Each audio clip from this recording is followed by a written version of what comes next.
Queridos irmãos, a graça e a paz do Salvador Jesus Cristo. Para nossa meditação, desejo ler o Evangelho de João, capítulo 2, dos versos 16 ao 17. Tendo feito um chicote de cordas, expulsou todos do templo, bem como as ovelhas e os bois, e espalhou pelo chão dinheiro dos cambistas, e virou as mesas e disse aos que vendiam as pombas: tirai essas coisas daqui, não façais da casa de meu pai casa de comércio. Então seus discípulos lembraram-se do que foi escrito: o zelo pela tua casa me consumirá. Vou, nos locais que puder, fazer campanha aberta e totalmente. Quer que eu lhe diga? É o mínimo que eu posso fazer por quem respeitou os crentes nessa cidade. Prefeito, esta igreja é sua. Esse povo é seu. Observaram esse pequeno vídeo, queridos? Lamentável, não é mesmo? Um assinte à fé cristã, um cabresto que foi colocado nos membros desta comunidade, desta igreja. Observem que essa declaração não foi proferida por um simples membro da igreja, mas do bispo presidente da maior denominação da América Latina, as Assembleias de Deus, em São Paulo. Entregar nas mãos de um político ímpio, com viés nada republicano e pior, antibíblico, é terrível, né? Mesmo sabendo que tinha um crente, um servo de Deus aí também na disputa. Pensa comigo, os apóstolos Pedro, Paulo, João e o próprio Salvador Jesus Cristo e os fundadores da Igreja Assembleia de Deus, queridos irmãos, será se eles conseguiriam pronunciar tais palavras a um político no púlpito de sua igreja? Esta igreja é sua, este povo é seu. O pastor não tem o direito de vender os irmãos para os políticos, obrigá-los a votar em determinada pessoa é um erro grasso, é tirar também a individualidade de cada um. Esse domínio é danoso, queridos, é prejudicial. O irmão é livre, né? Livre para votar.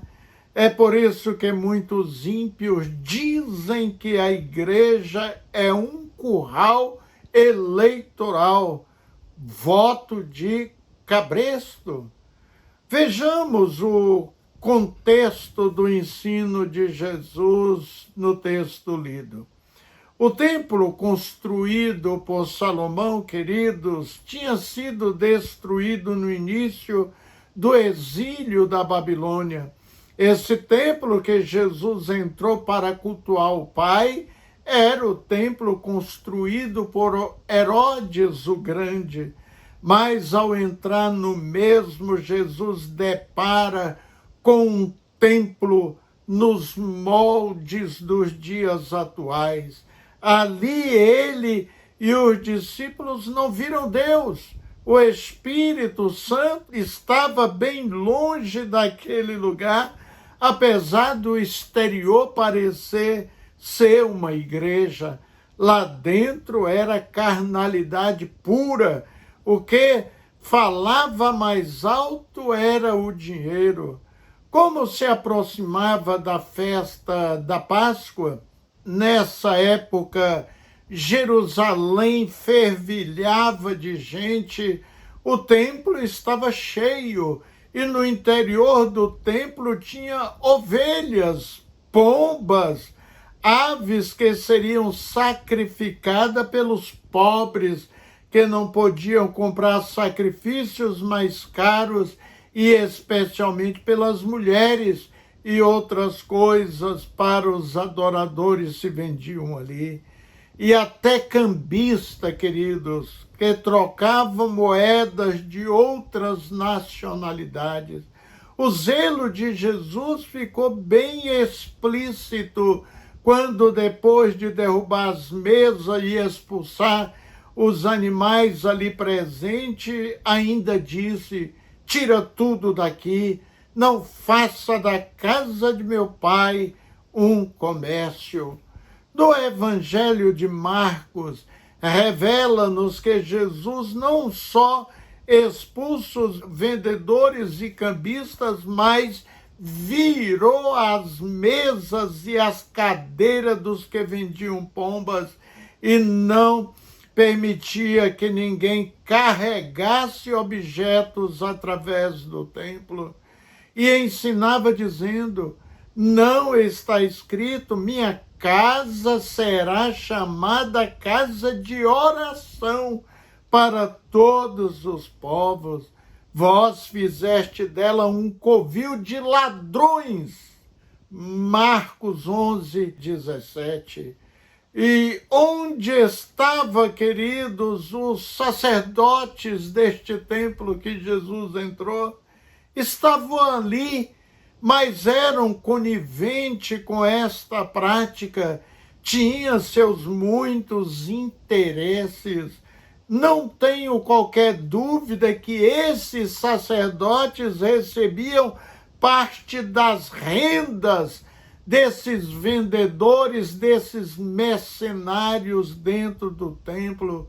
Todo o dinheiro arrecadado com a venda das ovelhas, das pombas e outras coisas mais, as moedas que os cambistas trocavam, dividia com esses sacerdotes, com certeza. Como diz o ditado, a finalidade para esses líderes era outro. Eles iam para a igreja e não para o culto.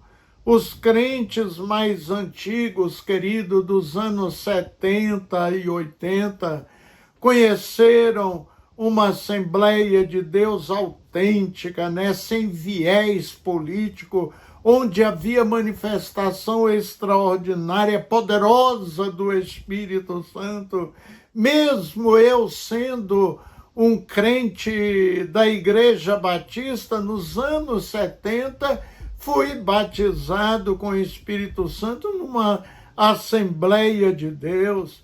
Ali tinha umas irmãs tão cheias de Deus, queridos, que bastava cumprimentar essas irmãs, pegar nas mãos delas, você já sentia a unção, o fogo do Espírito Santo. Dessas mulheres exalavam poder que expulsavam demônios, uma unção que não se vê mais nessas igrejas.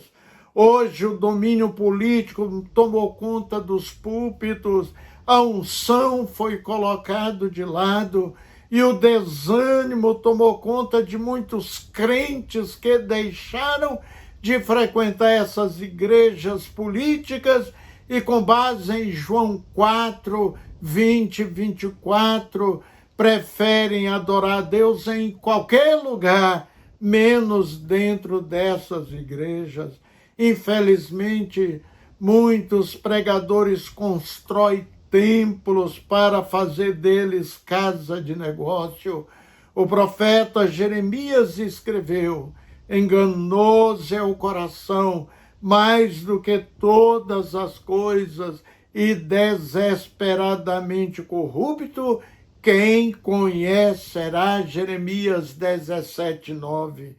Para nós que servimos o Senhor Jesus Cristo prazerosamente, temos a clareza que a igreja é casa de oração, como Jesus falou. e não de política de comércio. Em Mateus 21:13, Jesus disse: está escrito, a minha casa será chamada casa de oração, mas vocês estão fazendo dela um covil de ladrões. Casa de oração é o lugar onde habita a presença de Deus, lugar onde fazemos nossas súplicas, pedimos perdão dos nossos pecados, juntamente com os irmãos, uns mais fortes, e outros nem tanto, mas nos conectamos com um só objetivo, que é tributar louvores ao autor da nossa fé, aquele que nos salvou e foi para preparar um lugar para nós. Portanto, a igreja é um lugar onde se deve ter reverência e temor a Deus. Ali o centro das atenções é o Senhor Jesus Cristo. É bom que se diga, queridos, que depois que Jesus subiu aos céus, a ideia de templo no conceito da Bíblia mudou. Deus não habita em templo feito por mãos humanas. O templo que Deus habita é o coração do homem. Todo aquele que abriu o seu coração pela fé em Cristo Jesus e o invocar, o adorar, esses são selados com o Espírito Santo e se tornam templos de Deus, onde os verdadeiros crentes em Cristo se reúnem em fé para buscar Deus, ali se torna o templo de Deus. Observe as palavras de Jesus. Porque onde estiverem 2 ou 3 reunidos em meu nome, aí estou no meio deles. Mateus 18:20. Pensa bem, centenas ou milhares de irmãos que são templos do Espírito Santo dentro de uma igreja, de um templo físico, realmente só deve acontecer ali louvores, tributos a Deus, um culto, estudo da bendita palavra de Deus. Queridos, além da luxúria, das modas extravagantes, dos grupos de danças, das músicas que não tributam louvores a Deus, dos templos pintados de preto por dentro com jogos de luzes, a política tem expulsado a unção, o Espírito Santo desses templos, deixando-os lugares sem a maravilhosa presença de Deus. Por isso que muitos templos nos Estados Unidos, na Europa, foram vendidos. Hoje são até danceterias, boates, bares, porque a carnalidade foi entrando ali, o domínio, aqueles que estavam na liderança das igrejas cometiam pecados terríveis e estavam ali pregando mesmo assim. Eu assisti uma mensagem de Benny, ele falou uma grande verdade. Ele falou, sabe por que muitos pastores conseguem pregar numa igreja, mesmo estando eles em adultério ou em outros pecados? Porque aconteceu uma coisa: o dom da pregação continua com eles, porque eles têm o domínio na oratória, têm um bom português, mas a coisa mais importante saiu daquela igreja, que é o Espírito Santo, a unção que Deus dá. Então, queridos irmãos, um perigo muito grande é essas igrejas que ficam dando vazão à política, trocando o momento agradável com Deus com momentos políticos. Não tem condição de uma igreja assim ser um lugar cheio da unção de Deus. Eu já fui convidado para ser presidente de um partido político em Florianópolis, ia representar este partido aqui na capital. E, queridos irmãos, também eu recebi a ligação de um vereador dizendo que eu fui escolhido para receber o título de cidadão aqui de Florianópolis. Eu falei, olha, eu agradeço de coração, mas eu não quero, não preciso dessas coisas. Não quero essas glórias humanas para me distanciarem do meu Deus. Essas honrarias não combinam com o meu ministério, com o meu chamado. Sim, queridos, devemos respeito às autoridades constituídas, como os apóstolos Pedro e Paulo nos ensinaram, mas não somos servos de políticos. Não é o meu nome, nem o seu nome, nem o nome de quem quer que seja, o único nome que precisará ser honrado e glorificado é o nome de Jesus Cristo, pois aqui na terra, como nos céus, é o nome pelo qual todos os joelhos se dobrarão e toda língua confessará como o Senhor de todas as coisas. O salmista assim declarou: o seu nome permanecerá eternamente e o seu nome se irá propagando de pais a filhos enquanto o sol durar, e os homens serão abençoados nele. Todas as nações lhe chamarão bem-aventurados. Bendito seja o Senhor Deus, o Deus de Israel, que só Ele faz maravilhas. Bendito seja o Deus de Israel, pois só Ele faz maravilhas e o seu nome será propagado enquanto houver sol e assim permanecerá eternamente.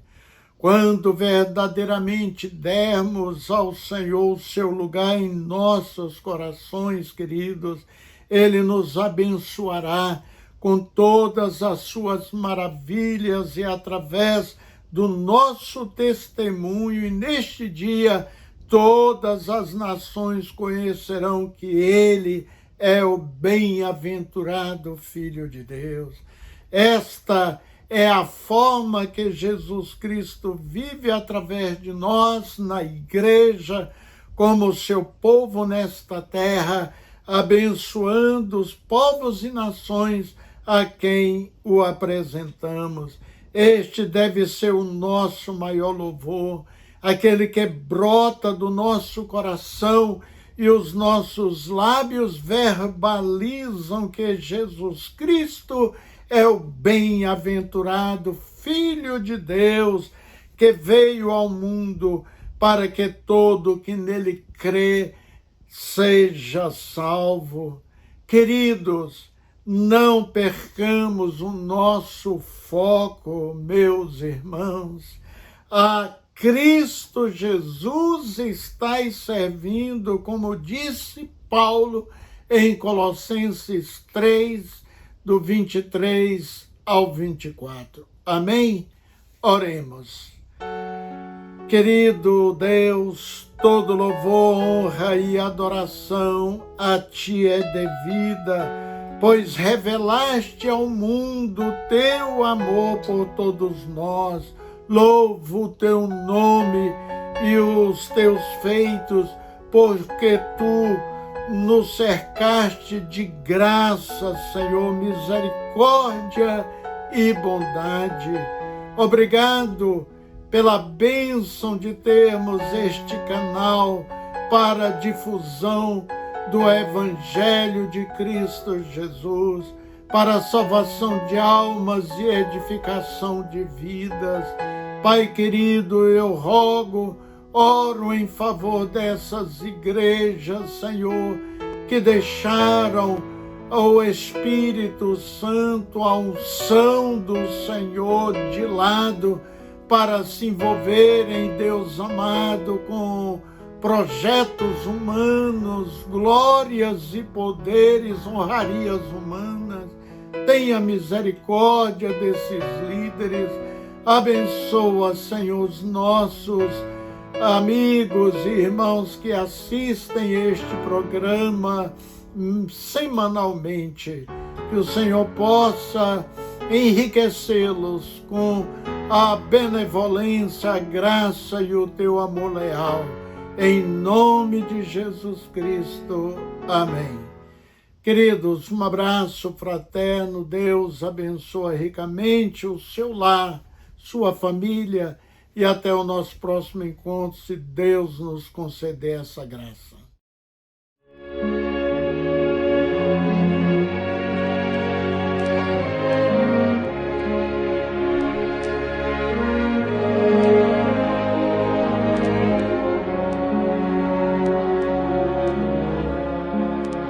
O amor de Deus é singular, ninguém jamais pôde explicar.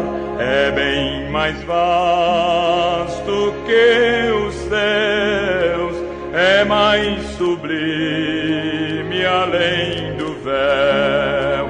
A nossos pais que transgrediram, Deus prometeu Jesus, que amor sem par eles ouviram, lindas promessas da cruz. O amor de Deus, tão rico e puro, ao homem salvou. Jamais tem fim, é bem seguro, ao céu de luz eu vou. Se os mares todos fossem tinta e o céu sem fim fossem papel, e as hastes todas fossem penas, e os homens todos escrivães, nem mesmo assim o amor seria descrito em seu fulgor. Oh, maravilha deslumbrante, esse eternal amor. O amor de Deus, tão rico e puro, ao homem vil salvou. Jamais tem fim, é bem seguro, ao céu de luz